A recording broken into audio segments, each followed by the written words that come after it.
Now, ladies and gentlemen, it's time for the big story. So, the Jamaica Defense Force, JDF, has been working to capture an ocelot, a medium-sized spotted wildcat that escaped from a vessel intercepted off the south coast of Jamaica. The vessel was carrying contraband, including 4 monkeys, 12 parrots, and a quantity of ganja. According to Dr. Sophia Ramial, Acting Director of Veterinary Services within the Ministry of Agriculture, the ocelot's presence poses a health risk to Jamaica. The JDF and other agencies are collaborating to safely recapture the animal. I'm pleased to be joined this morning by Dr. Sophia Ramial, my very special guest in the Big Story segment. Good morning, Doc. How are you doing today? I'm very well. Thank you, Richie. And how are you? And good morning to your listeners. I'm doing well, and I'm so happy that you could join us at this early hour. First of all, Doc, may I ask you to give us the very latest that you have? Has the ocelot been captured?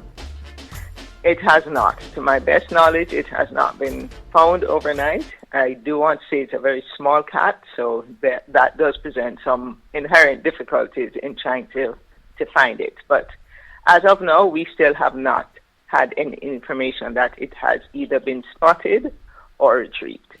What are some of the agencies that are on this search? The JDF has been very helpful from the get-go. The police have been engaged, the Veterinary Services Division in the Ministry of Agriculture through our animal health technicians or veterinarians, the National Environmental and Protection Agency, and really the press release also tries to engage the public in reporting this should this very small cat be seen.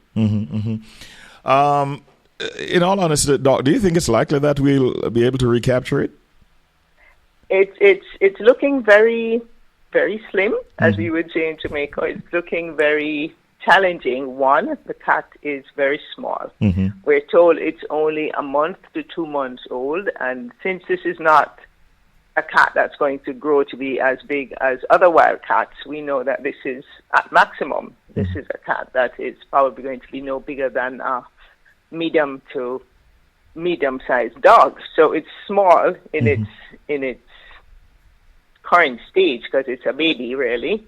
We're not sure where this cat escaped to. Or did it fall in the ocean? Did it actually make it to land? Because the boat was docked. And so the possibilities are endless. Was it actually removed? We don't believe that. But right now, we're not sure where. If we could have identified which environment it fell into the sea, we probably would say, no, this cat didn't survive. But if it did make it to land, because it's so small, because it's a juvenile, just the challenges of it finding food and water are also very hard challenges for this juvenile cat to overcome. So as the time goes on, it may become more and more difficult to expect that we're going to find this cat or even find it alive, if you will. So it is expected that the teams will be going back out today. Is that the plan? It's fluid, put it like this. We're engaging the community. Where it happened was at a wharf, and so that's a large complex itself. We expect that the team members were on site. They were sweeping last night again, looking on the shoreline. They're probably going to do that again today.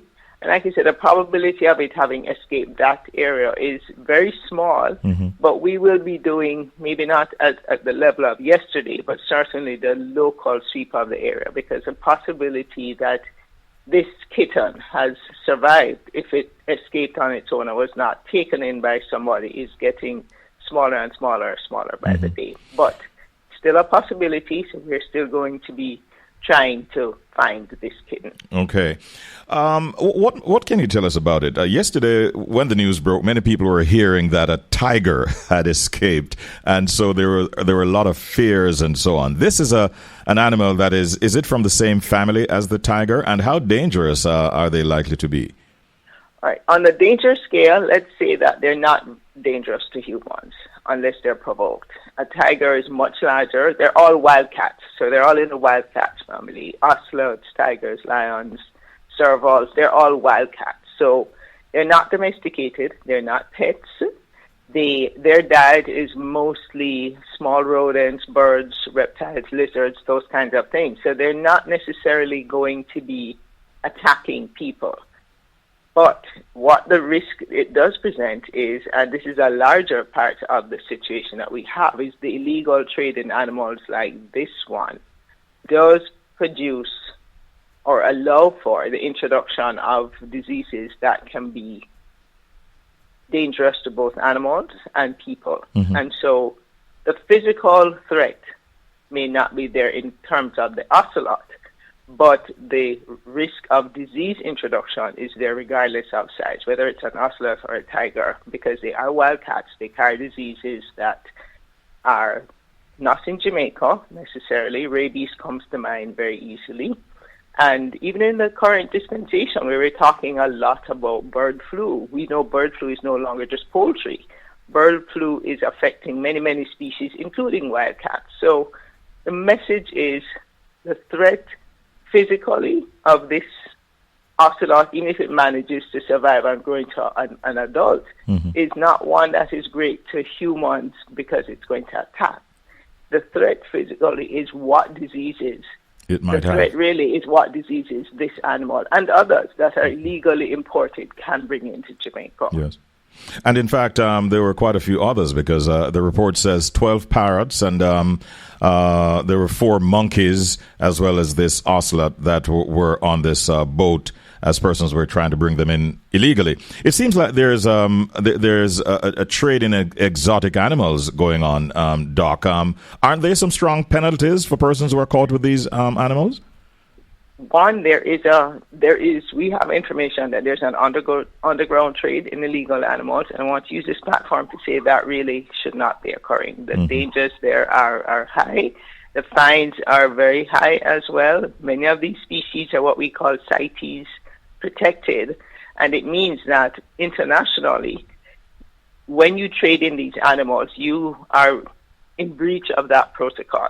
Locally, under Jamaican law, each animal, depending on where it's listed in that CITES protocol, could attract fines up to $2 million per animal. So the other part of what is going to kick in from what happened yesterday is that the relevant agencies will be pursuing the legal routes in terms of trying to deal with what happened. We are very focused on the veterinary medical side of things and the public health safety, but there are very strong fines, and it's not just about Jamaican law, but we would be in breach of international protocols about treating and trading in wild animals and protected endangered species. Mm-hmm.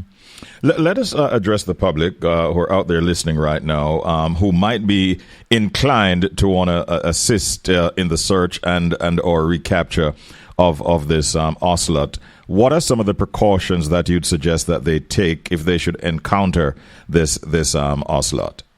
Well, first of all, this is just by description, this is a small kitten-looking animal. It's going to be very tiny, the size, as persons have described, the size of what would look like an average soda bottle. It's very small.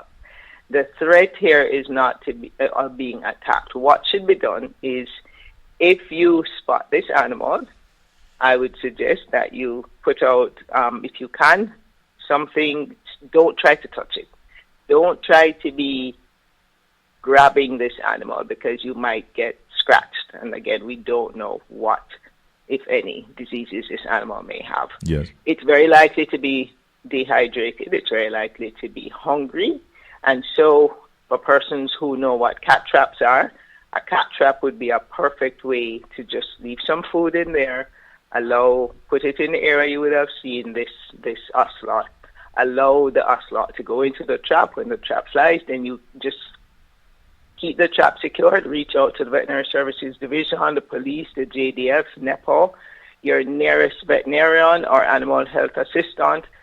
Don't try to engage with the animal don't try to touch it because you might get scratched. Mm-hmm. If you do spot it and you don't feel comfortable doing any of what I've said before, just reach out to a nearby veterinarian, the police.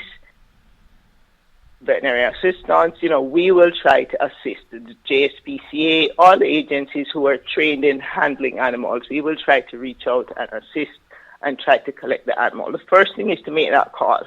Just let us know that you've spotted it. Mm-hmm.